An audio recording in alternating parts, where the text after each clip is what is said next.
Good afternoon. Question 1. Do animals have consciousness? Why do they need it if they have no will? What kind of life is it when you are aware of everything, but you can't do anything, like a spectator in the cinema? This question is not for me. Whether animals have consciousness and what it is like, what is the purpose of their existence, every species, every specimen, this question is not for me. Even if they have no will, nonetheless, they anyway have a certain combination of instinctive programs. Programs worked out on the basis of the skills under the impact of situations. It does exist. There may be rudiments of will, such as to choose a particular program, but will as the ability to subjugate oneself and the course of events around to consciously comprehended purpose consonants, this is unlikely. Question 2. You speak of love as of virtue, but there is no question of any guarantee of continuation of the bloodline.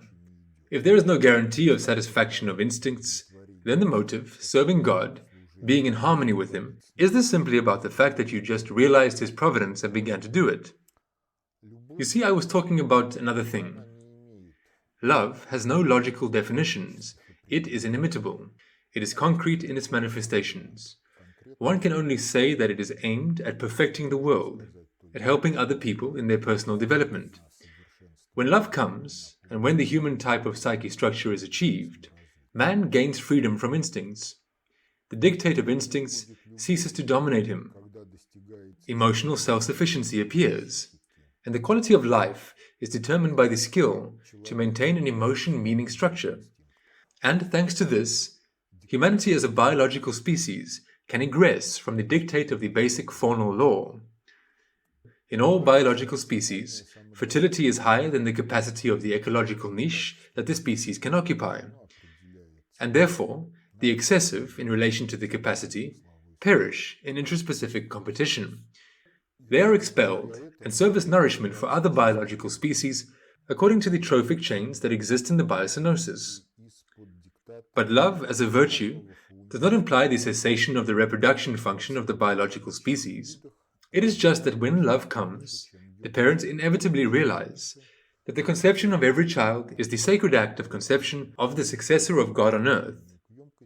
Parents should prepare for it, both in the aspect of the body and in the aspect of the formation of the spiritual heritage of the child.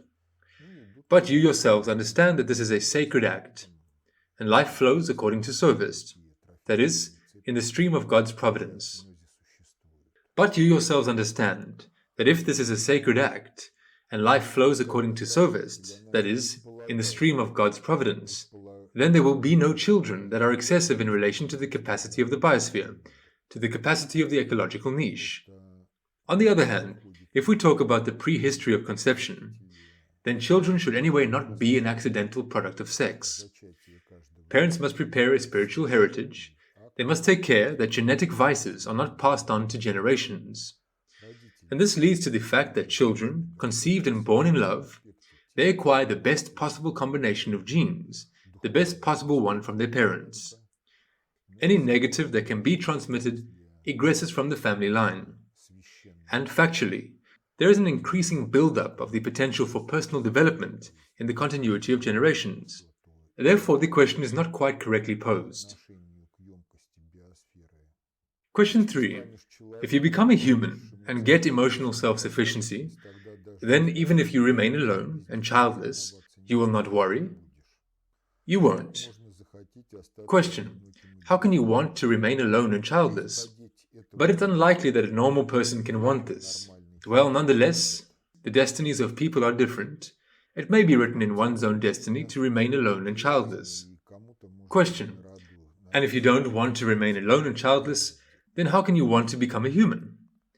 Well, you become a human and then live according to your Sophist, as God gives. Question. Is there diabolical logic in these questions? No, there is no diabolical logic in these questions. In these questions, there is simply some lack of understanding of how in life things are connected with each other. Question 4. Isn't emotional self-sufficiency a type of nravlessness if you have a good mood even when there is only villainy around? Like, I don't care at all. I feel good. No, emotional self-sufficiency is not a type of nravlessness. This is the realization that the world is as it is, the life of society is as it is, with the nravs and ethics that are inherent to people. But the right mood in such circumstances is the basis for the working out of a line of behavior that will make the world a better place. To put it differently, in this case, one should rejoice not about evil deeds, but emotional self-sufficiency, a good mood, are conditioned by the fact that you have been given the opportunity to make the world a better place. If you are not an egoist, not a sybarite, you are not a victim of hedonism, the meaning of life for whom is to get pleasure for the sake of pleasure, then emotional self-sufficiency for you will not be synonymous to indifference to the problems of this world and the troubles of people. Question 5. You say that God is not non-participatory, but why should he do something if his vector of error is always 0? You see, this is not a question for me, this is a question for God. Appeal to him. What he will answer you and how he will answer, the main thing is not to miss the answer. Well, and again, it is not harmful to read the Quran at least once in your life, as a message addressed to you personally. It is not harmful to read the Bible. Think about what, where it came from, and how it came. Well, and build your personal relationship with God according to your sophist. Question 6. The question concerns the relationship between a man and a woman. I really like one girl. She knows about my feelings, but she likes another young man. And so he finally kind of showed interest in her and reciprocated, and they finally began to communicate. In this situation, I'm trying to figure out how to do the right thing. From the point of view of the conception of social safety, you just need to love. Yes, just love selflessly, without demanding anything in return. Unconditional love. Back to the question. This is what I strive for in relation to that girl, since I want to act according to my sophist in the direction of blagonraviousness. We had a warm, good relationship, and I, knowing about her feelings for that man, even talked to him so that he would not be sluggish, as she likes him. And now when they've begun to go out, I have annoying feelings of grief and worries, especially when I see them together. At the level of consciousness, I understand that this is dictated to me by a feeling of attachment, and I'm trying to cope with it. What can I do in this case? Just to love, wishing her all the best? Or was it necessary to strive, according to the rules and norms accepted in our culture, in every possible way to gain her attention? But the tandem principle of activity cannot be built if you are striving to have an object of affection. Having rejected the right of possession, I gave this right to another. And so I am getting worried. I am engaged in self-digging. Am I doing the right thing or not? Yes, my friends say, you are too hooked on this. Or maybe the Almighty put me in this life situation so that I could deal with my defects and contradictions in the psyche, get rid of attachment and just sincerely love. Work out a blagonravia standard at the level of the unconscious, overcoming my egoism and ecentrism on the way to humanness. If you trust God, knowing that He will take care and everything will be done for the better, should I communicate with this girl with a good, joyful mood, or let go of the situation, stop communication, as it is sometimes hard for me? In fact, she strives to keep on communicating. This girl served as a catalyst for me, as she has a high Dobrius raviousness. When communicating with her, I began to detect my negative qualities and strive to correct them. Or maybe I'm delving into all this too much and living on illusions. I think that you are not delving into this too much and are not living on illusions. Well, in fact, it is necessary to have freedom from the dictates of instincts or attachments. You cannot enter someone else's life. Love cannot be forced. This is not worth trying to do, and the love of another person is not a trophy after war, after an attack or a siege of a fortress, but a free and generous gift. If the other person is not mature enough for this, you can't do anything.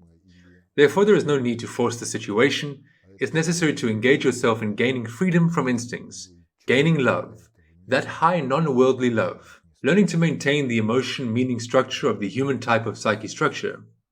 Yes, situations in which you communicate with other people who could potentially be your spouse, they arise.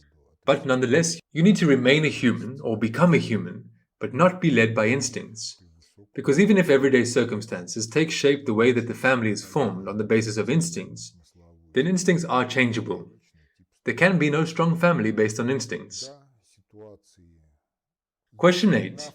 If Nafs correlates with the types of psyche and is an internal component of raviousness or a hidden part of it, then according to the Quran, this part is transformed according to laws that are not yet known or are already known to Scientologists. Then if we take even a family, there are enclosed cycles for obtaining distinction, for the transition to a more favorable level for all. It is necessary to create a previous culture. Meanwhile, most people are like sausages. What they are stuffed with, they carry it. Thus, the transformation of the planet will be closer. Is there an analytical note on deification? There is no note about deification. All materials of the conception are devoted to the fact that the planet should be transformed. As for Scientologists and other psychological schools, practices, you see, not everything is bad there, but none of that can be taken uncritically. Because even if we assume that you come across some text in life that really expresses perfect knowledge, that is, the truth, it is flawless, there is complete harmony of information by announcement and by default in it, then anyway, if you accept it as a dogma, you will inevitably find yourself in a situation where the dogma will mislead you. A person should feel life and have a meaningful relation to both what he feels and what he reads. Question 9. The phrase, consciousness is the area of informational algorithmic identification of the human soul and the objective reality with which this soul interacts. I can't put it together. I have come to some leading clarifying questions. The soul in this description is an informational algorithmic system. Yes. Question. Reality in this description is an informational algorithmic system. Reality is a triunity, not just an informational algorithmic system. Reality is the triunity of matter-information measure, that is, information and algorithmics on the basis of some material carriers. Question. Identification in this case is equivalent to the term intersection. Yes, we can say that identification is the intersection of soul and reality. Question. If we imagine an individual as a circle, pictures from the set theory and reality as a large circle, then the following variants are possible. The circle partially intersects. The area of intersection is consciousness.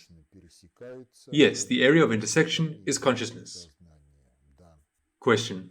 The circle of the soul is completely placed in some place of the large circle of reality. Yes, it may be so. And in this case, then the area of intersection, that is the circle itself, this is consciousness. Therefore, everything is considered correctly. Question. Herewith, it is possible to move with the resulting changes in consciousness. Yes, it is possible to move the consciousness of this very circle in the large circle, which denotes reality. In other words, this picture is truly adequate. The last 2 lectures were devoted to what the individual human psyche is, how it works. And after that, questions arose as to what to devote today's lecture to. We have decided that today's lecture will be devoted to dialectics as an instrument of cognition. Those who are familiar with the materials of the conception of social safety should be aware that it introduces the concept of a hierarchy of generalized means of governance, and these same means are weapons. This hierarchy looks like this.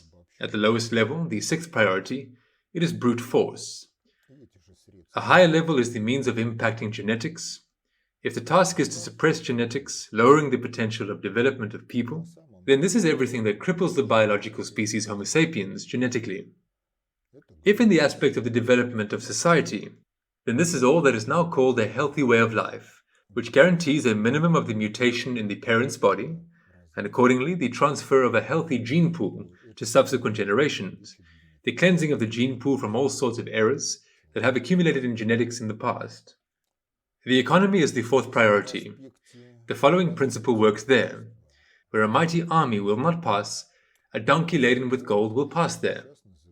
All kinds of financial instruments, procedures, this is all that enables one to impact one's own society, and in some cases, other people's societies.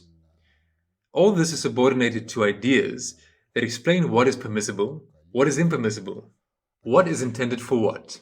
In general, this is all sorts of factology, ideas, technologies, various kinds of applied knowledge, that which gives us an idea of how to solve all kinds of everyday tasks, both individual and household, and tasks of pan-humanity scale.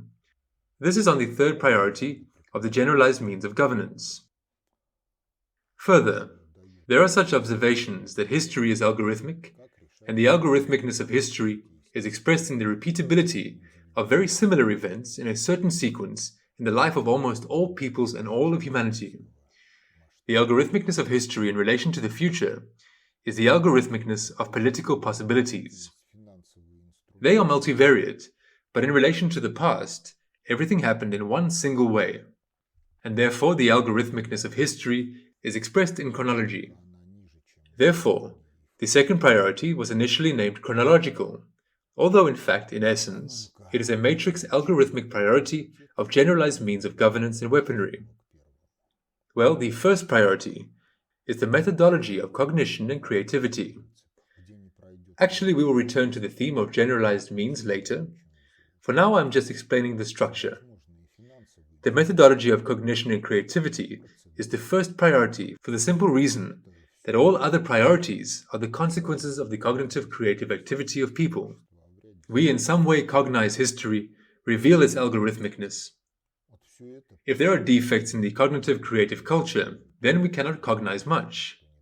Well, in particular, our historians are for the most part governarially illiterate. So they do not see the processes of governance behind the facts that they report in textbooks and monographs. This is a consequence of the fact that there are some defects in their gnosiological culture. Then we go down. The ideological, factological priority, all ideologies, or factology of all spheres of activity, of all branches of science, are the result of cognitive creative activity, and accordingly, if there are defects in the methodology, then there will be defects in all applied scientific disciplines, in cognitive creative activity on the basis of such defective scientific theories. It will also be limited, and will lead to certain errors and troubles that cannot be overcome in principle until you put things in order on the first priority. The same applies to the fourth priority, the economic one, because the economic priority, all activities in the field of economy and finance, it is a consequence of sociological economic theories, and sociological economic theories are always a consequence of the nraviously conditioned methodological abilities of their creators, their gnosiological personal culture, their cognitive creative culture, which, in a certain way, is nraviously conditioned.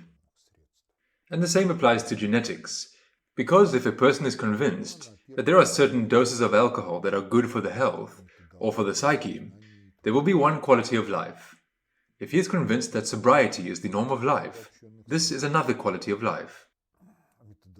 But a conviction is also a consequence of the cognitive creative culture of either the individual or society as a whole. When certain convictions are transmitted into the psyche in the process of upbringing, or in the process when a person familiarizes himself with certain materials attributed to the third priority of the generalized means of governance. As far as brute force is concerned, in its most primitive form, brute force is a fist, or other types of martial arts and non-martial arts, and in its most sophisticated form, it is a modern complex of weapons ranging from small arms and ending with a nuclear bludgeon and electronic countermeasures against the enemy and exerting some impact on him.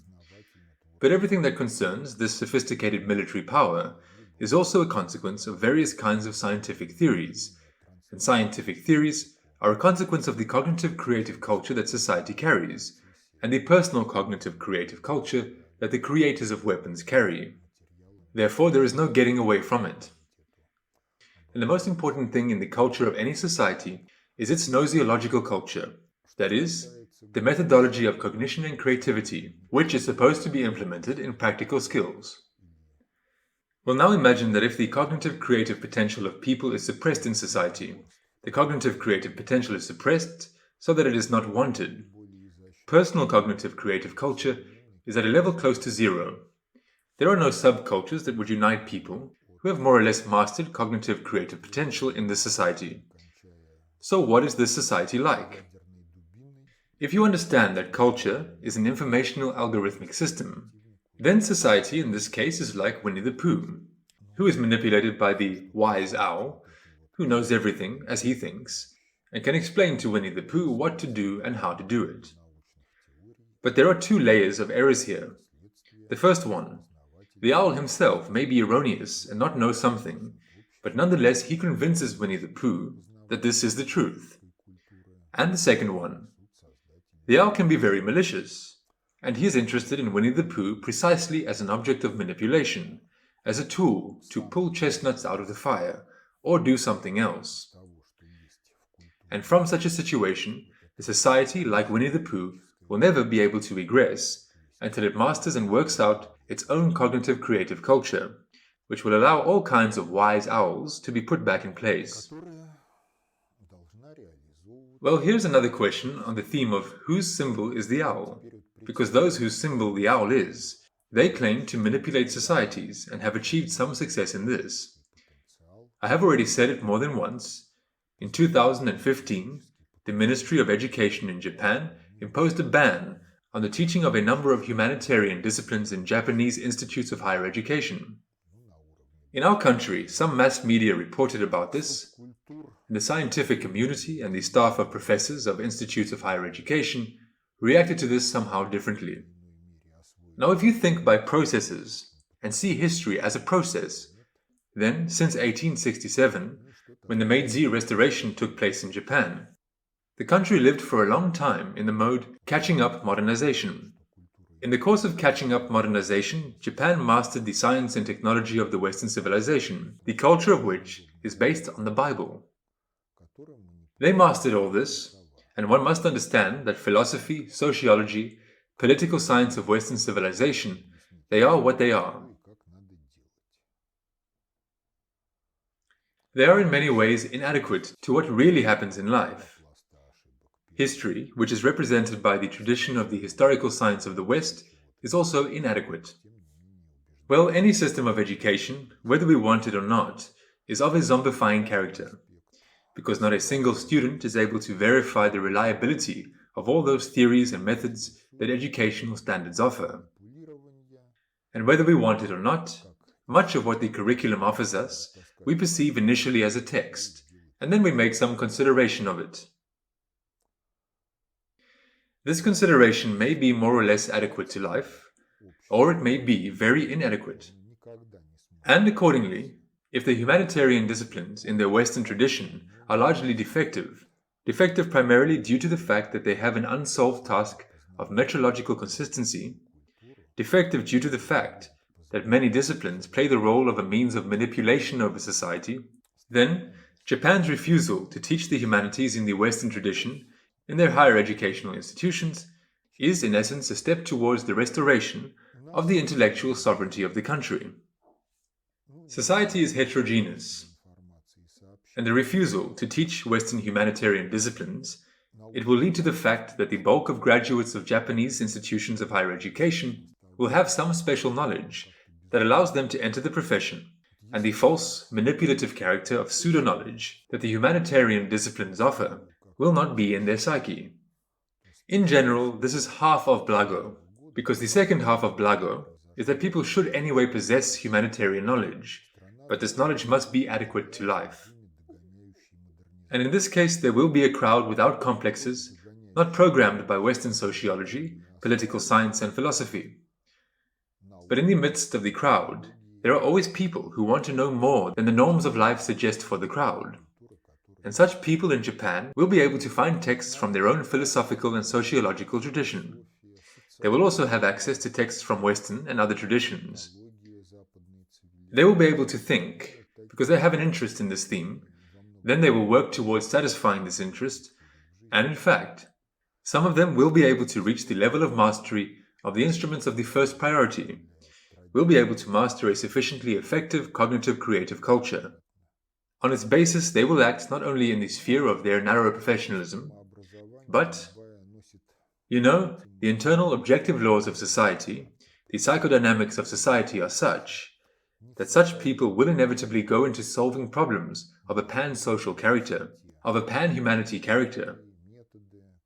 And if their cognitive creative culture and raviousness will more or less correspond to the ideals of praviousness, then after some time, we will see that Japan is developing successfully. Nonetheless, this step, the elimination of Western philosophical and sociological traditions in culture, in the field of education, is the right step towards the restoration of intellectual sovereignty. Russia, its officialdom of politics and statehood, are currently not capable of such a step. Therefore, those who understand what happened in Japan in 2015 should work towards restoring the country's intellectual sovereignty themselves. Because if, as in the Yeltsin times, American advisors sat in the Kremlin and practically governed Russia's policy in essence manually, this is not sovereignty. If, in the current system of education, everything is tailored to serve the liberal market economic model in its colonial version, and there are no objections from the staff of professors and students, then the system of education produces a lot of idiots bureaucrats who will govern the country on the basis of those theories which they, at the very least, mastered in institutions of higher education, but which are intended for the exploitation of the country by an external enslaver, and which de facto turn the bulk of the country's population simply into one of the many economic resources. There are people who understand this and express their resentment. But you see, non-acceptance of something is not an alternative to this very non-acceptance. Nihilism is destructive, can only destroy what one does not like. But in order to create, different theories are required. A different scientific methodological support of state governance and governance in business and in other spheres of activity is required. And it so happened that by now in Russia such an alternative is only one. This is the conception of social safety. Whether someone likes it or not, nevertheless, this is the only alternative. And if someone does not like the Western liberal market model, does not like Marxism, does not like the conception of social safety, then he on his own should work out an alternative to everything named. What he will get in the end is an open question. But in order for something to appear, a certain raviousness is required. Moreover, the raviousness should not be egoistic. And a certain effective cognitive creative culture is required, which can give rise to a conception, scientific methodological support of governance, state governance, governance in business, in other spheres of activity, that will meet the objectives of the development of society and humanity in the form that the person understands. Once again, I want to say that worldview and world understanding are not the same thing. Worldview is a musical image model of the world. World understanding is an expression of a worldview in the lexicon of a particular language, in the lexicon of articulate speech, or in the lexicon of some artificial language, such as mathematics, another symbolic language, some other language that is present in culture, and which culture reproduces and supports. And if we look at the life of the global civilization from these positions, then the problems are factually the same everywhere. Thinking people face these problems, comprehend them, detect their causes, look for ways and methods to solve them, and in general, if they do not lie to themselves, and if their cognitive creative culture is effective enough, well, it turns out to be the same in the end. The difference is in terminology. In the month of April, there was such a case.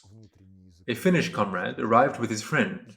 A friend of his for a long time dealt with the problematics of governance towards quality in one of the concerns. He came to the conclusion that governance towards quality is a stupid thing if you don't deal with the problem of governance towards the quality of society. And we must agree with this, that the quality of society gives rise to the quality of the products that are produced in the society. Therefore, the task of governance towards the quality of society is an encompassing task in relation to the task of governance towards the quality of the products that this society produces.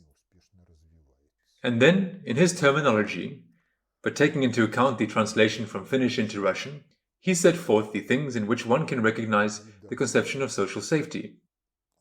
In other words, one can't get away from it. If there are problems, they are not an illusion. If people sincerely want to solve these problems, then the matrix of possibilities for solving problems objectively exists. It is cognizable, and the ways of solving problems are rather narrow. And since lexicon is only a shell of thought, then if thoughts coincide, then the terminological differences in which thought appears before society are not fundamental.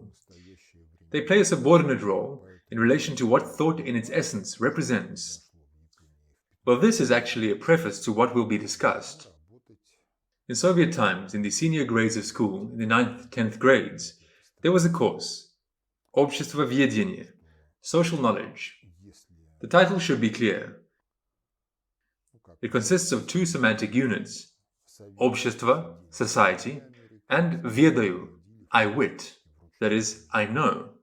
But the Russian word ведаю is deeper than знаю, I know. But that is another theme. In post-Soviet times, the course Social Studies appeared. So the social knowledge course, it was in fact adapted for the level of high school students in the version of Marxism-Leninism as a whole. A little political science, a little political economy, a little historical materialism, a little dialectical materialism.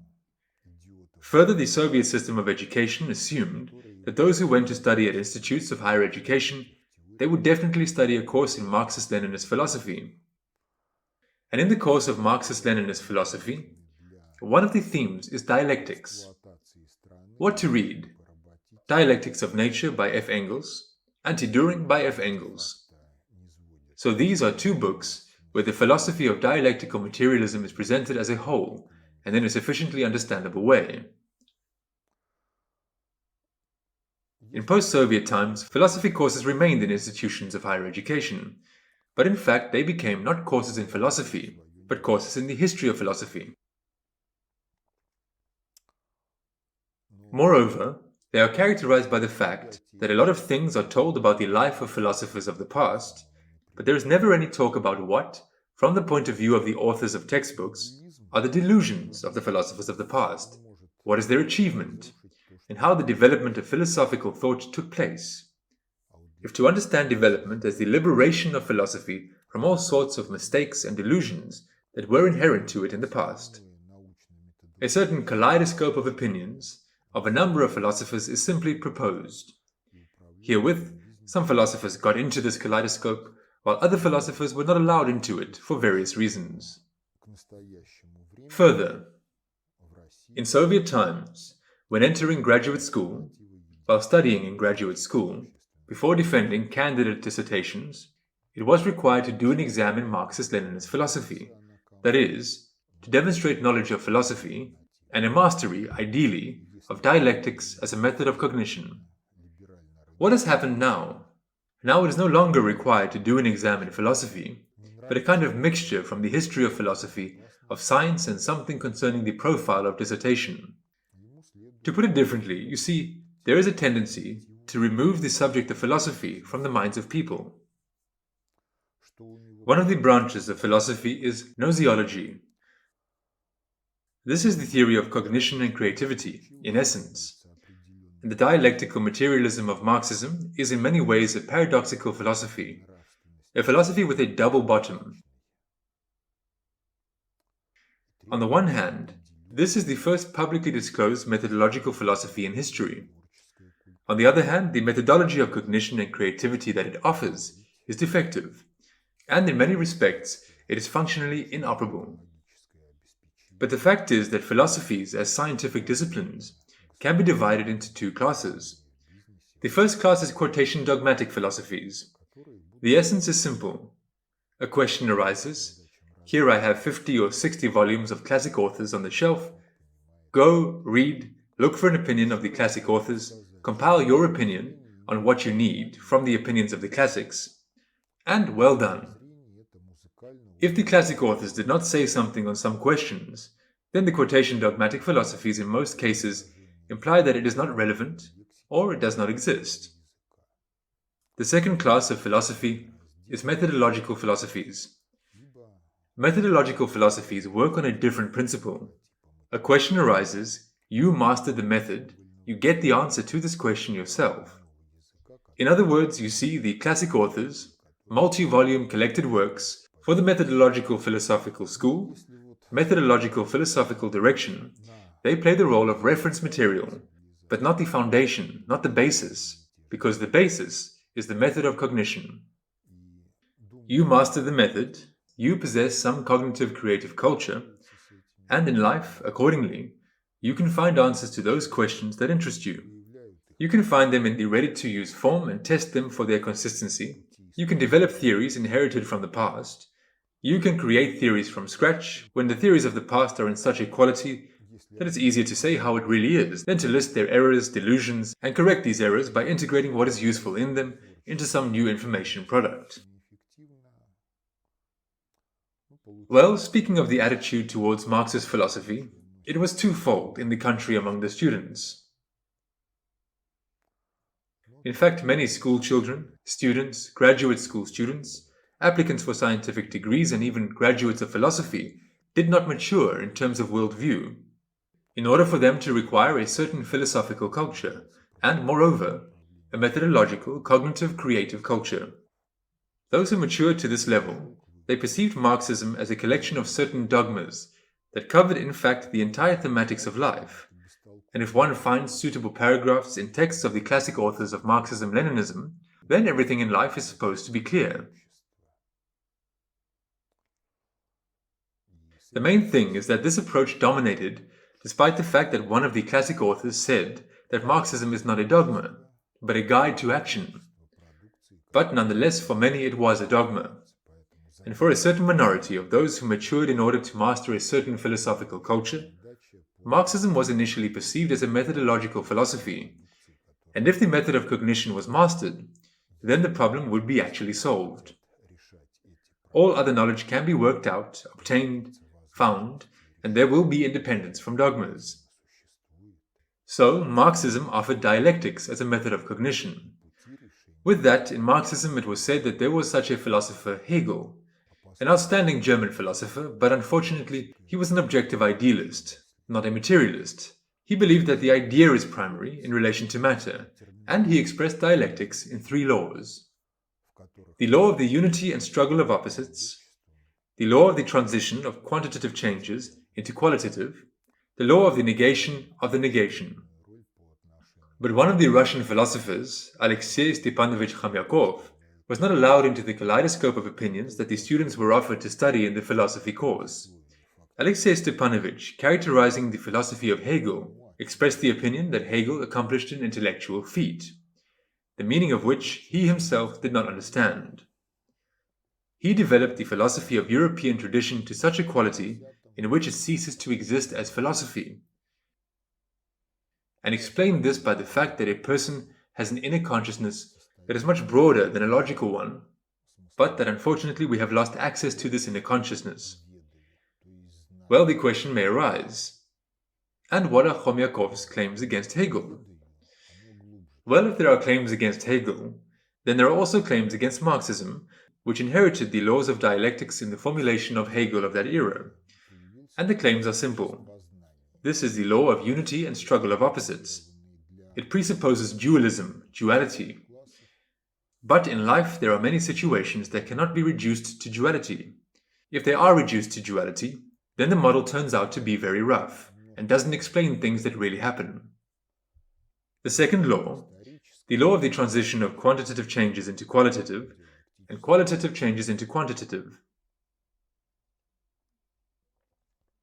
Here too not everything is so simple, because there are many objects in nature that have the same quantitative composition. For instance, the phenomenon of isomerism in chemistry, molecules of different substances have the same quantitative composition of atoms, but these are different chemical substances with different qualities. What is the reason? The reason is that in the structure of a molecule, the same set of atoms is ordered differently. And quality is expressed not only in quantity, but also in the inordering of certain quantities of homogeneous or heterogeneous elements. That is, the law of the transition of quantitative changes into qualitative and qualitative changes into quantitative, it does not always work either. The third law is the law of negation of the negation.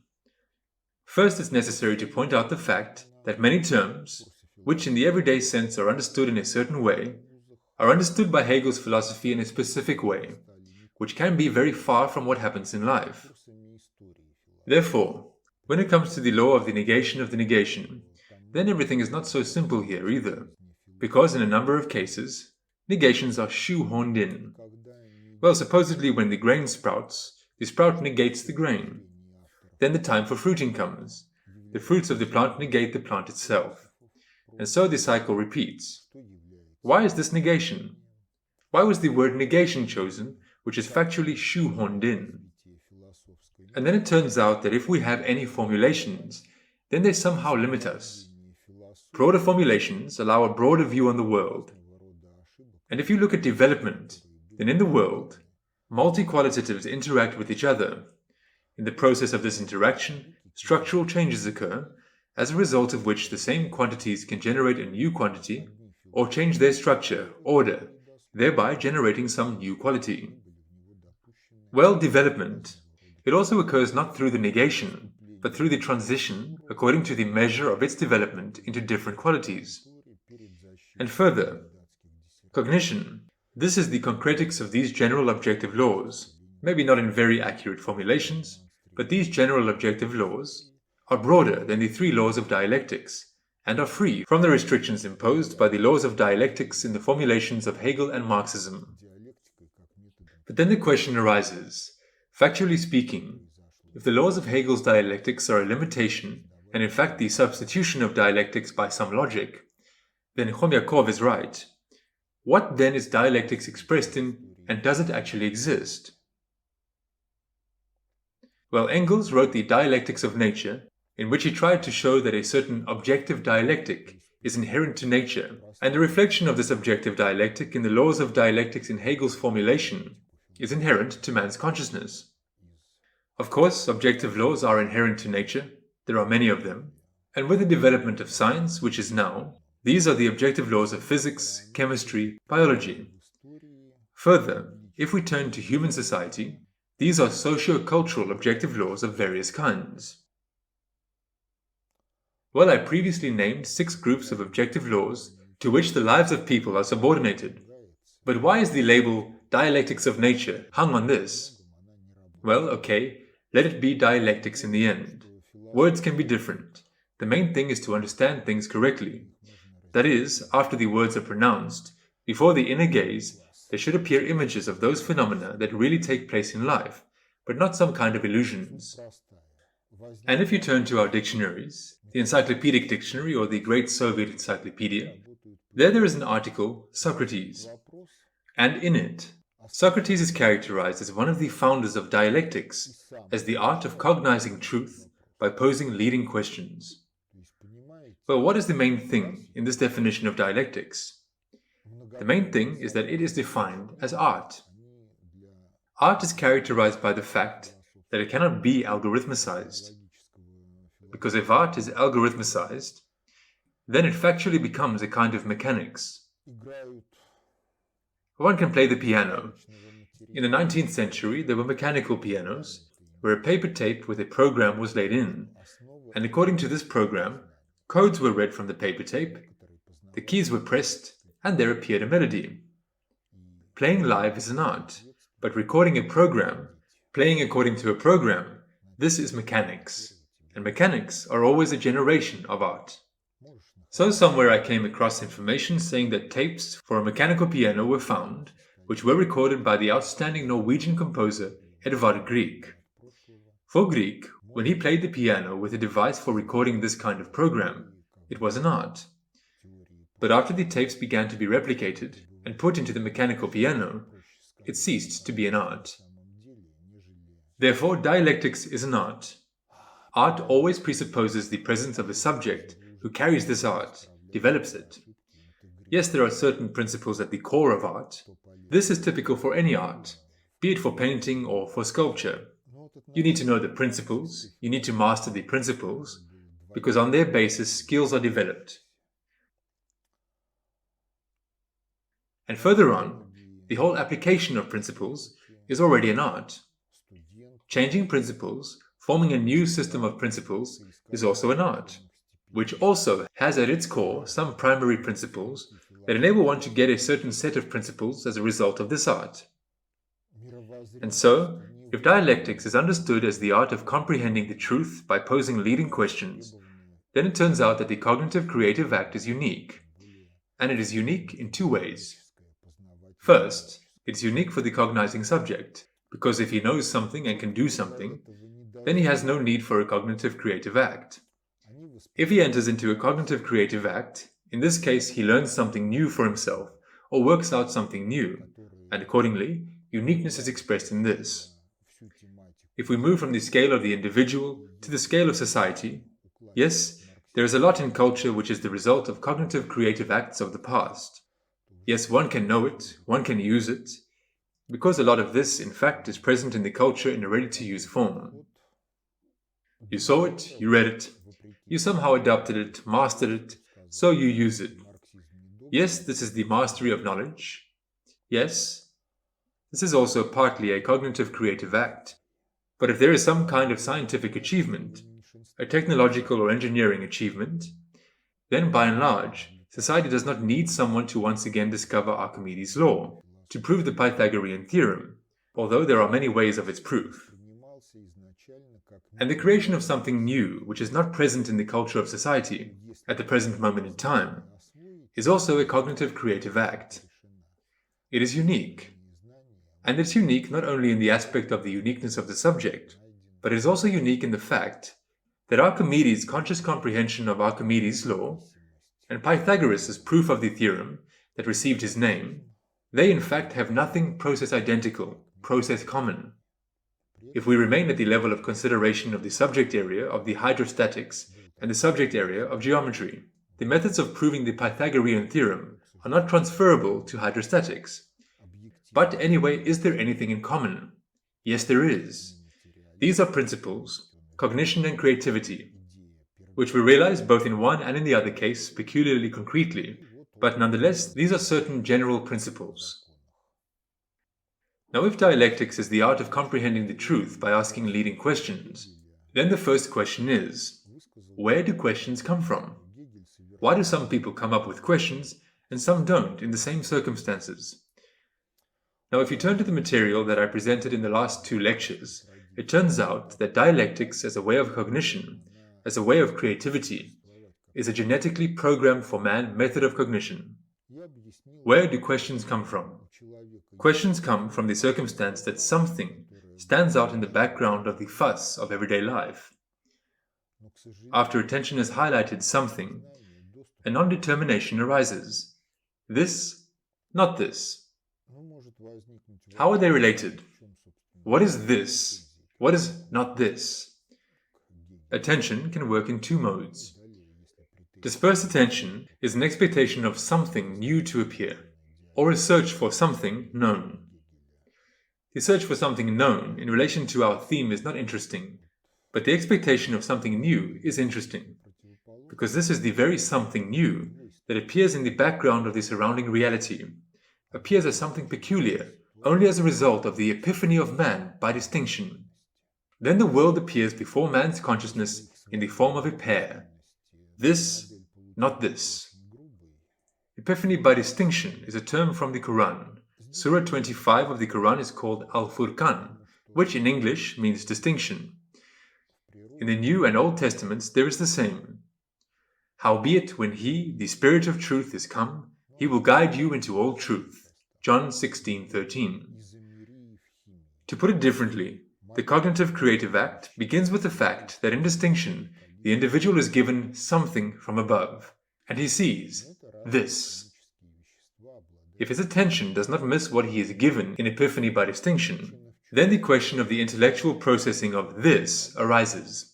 And in the course of intellectual processing, that which is given in distinction receives a name, receives a set of characteristic classificational attributes, because we distinguish different phenomena by a set of characteristic attributes. And if the set of characteristic attributes does not coincide, then these are different phenomena. As a rule, phenomena with a more numerous set of characteristic attributes, they belong to some encompassing classes, in comparison with phenomena with a narrower set of characteristic attributes. Further, there appears a question on the interconnections of what is given in distinction, the set of attributes by which it is characterized, the interconnections of the characteristic attributes with each other, the interconnections of each of the attributes with the background surrounding this phenomenon, with its components. And again, if we return to the 2-level model of the psyche, it turns out that from the level of consciousness, man can only control the course of this process of conscious comprehension of what is given in distinction. He can control the results. But 15 bits per second and a maximum of 12 objects at the same time, this is not what enables him to analyze multifactorial processes and multifactorial systems. Therefore, in order for dialectics to work precisely as an instrument of cognition, it is required that the psyche, as an informational algorithmic system, be tuned. This means that there has to be a correct emotion-meaning structure, which can be checked by the tuning fork. God is infallible. Everything which happens in the best possible way. And if there is something bad, then this is an opportunity given from above to make the world a better place. In the atheistic worldview, the question of the emotion-meaning structure does not arise. And if one poses it, what should the right emotion-meaning structure be like? The structure that ensures the highest efficiency of psychic activity? Then there is no unambiguous answer, because there is nothing to be correlated to. Every gopher is an agronomist. From his own bell tower, everyone sees the world in his own way. And there are no objective criteria saying which emotions are right and what emotion-meaning structure they should correspond to.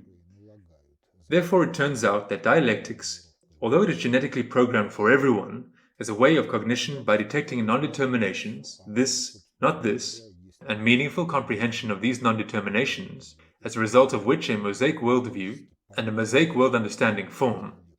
Although it's programmed for everyone, and to one degree or another mastered or accessible to everyone, nonetheless, in the atheistic worldview, dialectics is, in principle, limitedly functionally operable, because the new is given only in epiphany by distinction, and epiphany by distinction is given, according to nraviousness, on the basis of where the Almighty wants to lead a person and those who follow the Almighty.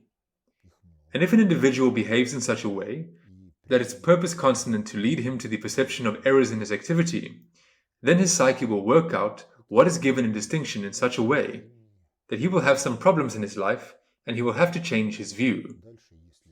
And until he puts things in order in his psyche, until he ponders on the question of what nraviousness is pravious and how to come to it, what the difference is between a person who is a taken place human and a human resembling monkey of the species Homo sapiens. Until then, dialectics will work with errors. But errors in cognition always, one way or another, impact the activity. But if it is nonetheless accepted that yes, the Almighty is, he is not non-participatory in what happens here, he is the Almighty, and this means that he leads the life of everyone and does not violate the freedom of choice, then the guidance of development of every person is carried out through the supply of information to him in distinction. And further on, the person is on his own.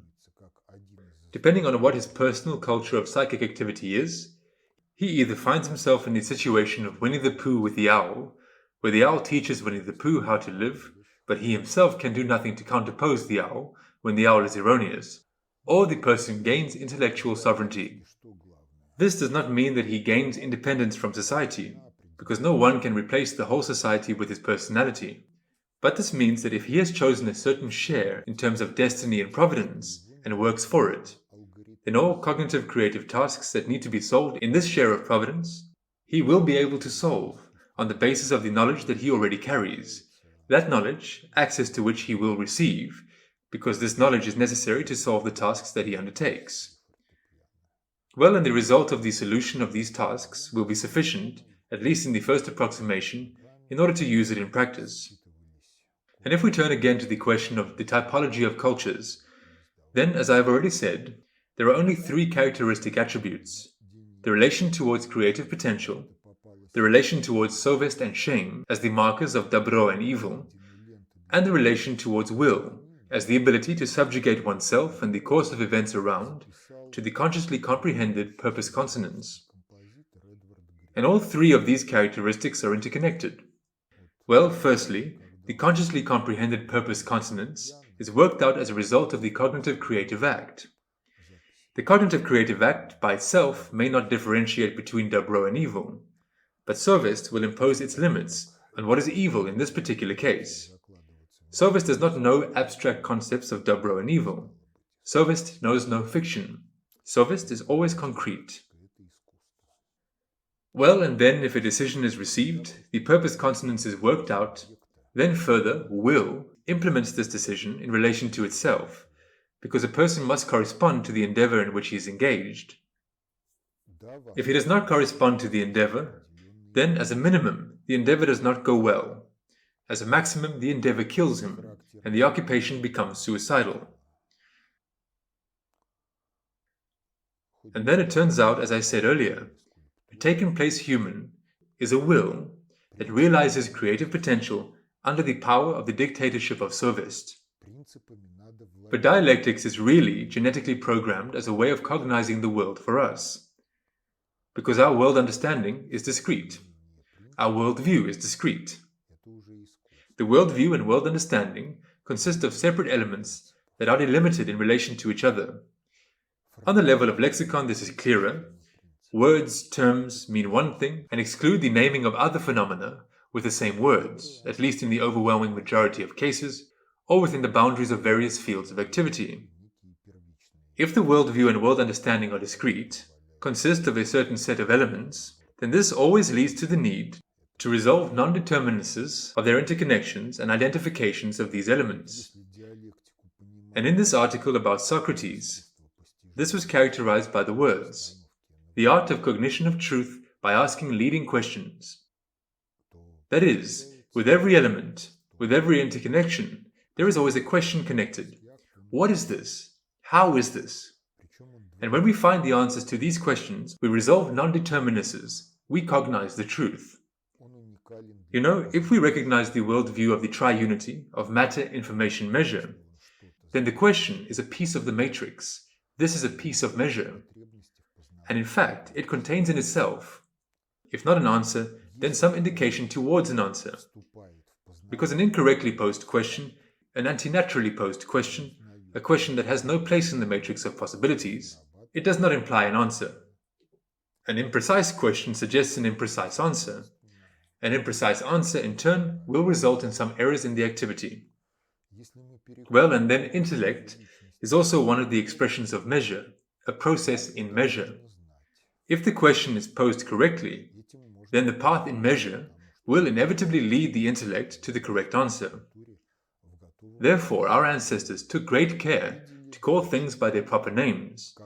And the proverb, "You may even call me a pot, just don't put me in the oven," it is, so to say, of a mocking nature. This is not a life principle. The life principle does not allow calling something a pot if it is not a pot. Because there will always be someone who will put it in the oven.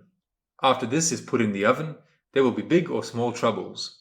And the accuracy of questions in dialectics, the accuracy of word use in the building of the world understanding, is one of the factors that makes dialectics an effective instrument for cognition and creativity, but on the condition that man's psyche works stably, in the third scheme that I have shown more than once. Epiphany by distinction, attention, intellectual processing of what is being caught by attention, change in the world-view and world understanding, working out some new behavioral decisions based on the changed world-view and world understanding. If this works, then dialectics is indeed an instrument of cognition of oneself. Well, now look how we grow. A small child is able to ask a lot of questions. Why? Because he enters into the dialectical process of cognition. He detects non-determinations and asks questions that should help him resolve them. What do we do as adult educators? Very often the position is, leave me alone. When you grow up, you will figure it out. This position leads to the fact that he grows up, but he does not figure it out. Because the dialectical process of asking questions and finding answers to them is suppressed by the parents, regardless of whether the parents themselves are able to think dialectically or not, and just for different reasons. Someone just to save time, someone just because he wants to do something else. He waves the child away. And what will happen in the future? In the future, with a higher probability, a person will enter into adult life without being intellectually independent, intellectually sovereign. A society of intellectually non-sovereign people is doomed to live under the power of someone else, the one who possesses intellectual sovereignty in general, or the one who simply knows more and can, dosing information, addressingly distributing it, govern the society. And now another thing. Well, the methodology of cognition, in the sense as it is understood in the conception of social safety, this is a description of the work of the human psyche in the process of the cognitive creative act. This description should be metrologically consistent. That is, reading such a description, behind the words of this description, behind the phrases of this description, a person should see those processes, those elements of his psyche that really take place, which are present in his psyche, either active or passive. In this description, he should see how the psyche should work in order for cognitive creative acts to be effective. Correlating the self-observation with this description, he should see glitches that are characteristic of his psyche. And we must figure out how to eliminate these glitches. The methodology of cognition in this form is purely a description, but dialectics as a cognitive skill is a cognitive skill that works regardless of whether there is a description or there is no description.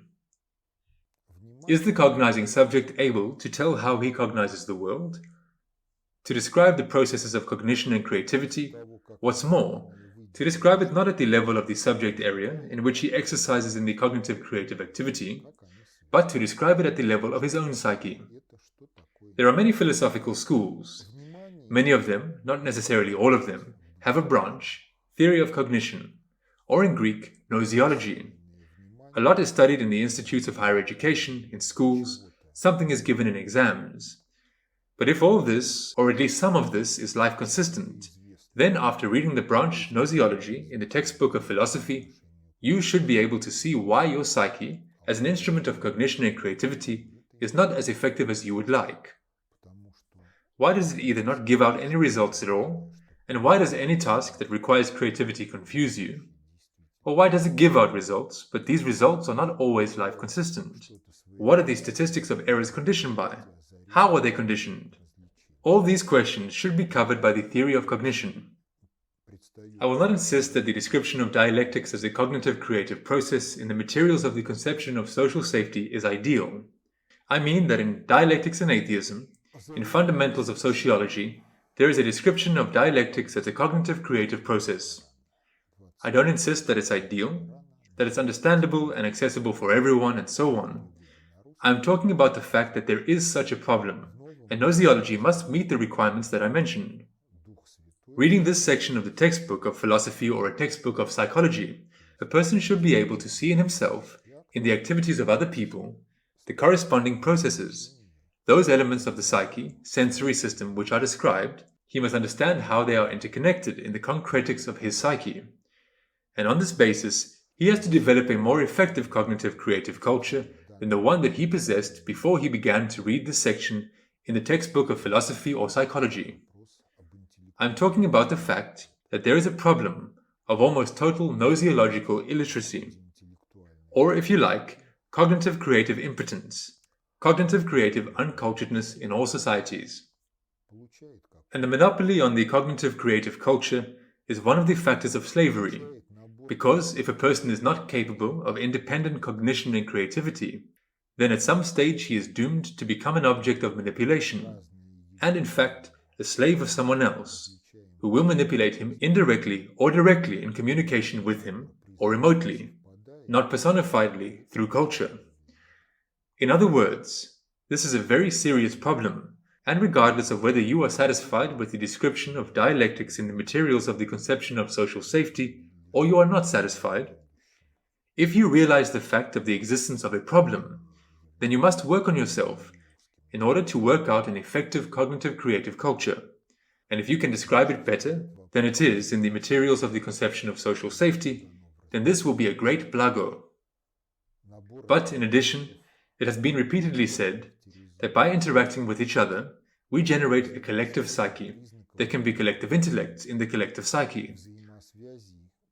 And in collective intellects, it can so happen that someone is not able to formulate a question, someone else is able to very clearly formulate a question, but is not able, for various reasons, to give an answer to it.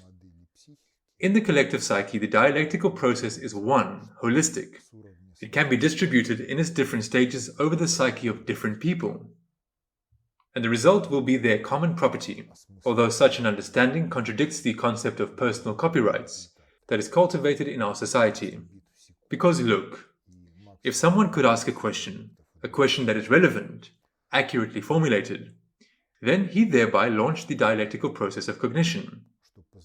But the one who heard this question, he probably could not pose it himself for various reasons. He did not pay attention to the problem. This problem did not get him at all. He was inattentive to it. He could not formulate the question when faced with the problem. That is, if it were not for the question from the outside addressed to him, then the person who gives the answer to this question would never have given an answer to this question. Next, it turns out that the answer is in the first approximation. If it is given out into the collective intellect, then the following situation is inevitable, when the answer to this question will cause skepticism, and one will have to prove, one way or another, the life consistency of this answer. At the same time, if people do not claim personal copyrights, but claim to know the truth, then all the husk and dross will be removed from the first answer, in the first approximation in the process of intellectual processing, and the truth will appear in such forms, up to the criticism of which the participants in the process will have to live for more than a year, because earlier, they are not likely to be able to ask any question about the result obtained, which would lead to the further development of this result. And the key to solving all problems of Russia and humanity is nonetheless the cultivation of an effective dialectical cognitive creative culture in oneself, and helping the people around in order for them to cultivate each in themselves such a culture in order that we would be able to generate subordinist and subornal intellect, which will many times exceed the power of the intellect of every one of us. But we have to work towards this. So maybe someone is not very satisfied with what I have told you today, but understand me right.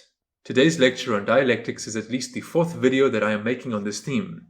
In addition to it, there are 3 more videos on the internet, a lecture of March the 7th, 2008 at the Agrarian University, dedicated to cognitive creative activity, a lecture in the cycle Conversations About Life on Cognitive TV, I can't tell you what number it is there, and there is one more lecture made in April 2018 on the theme of cognitive creative activity, and there was also a lecture at the Baltic State University in a cycle of 8 lectures.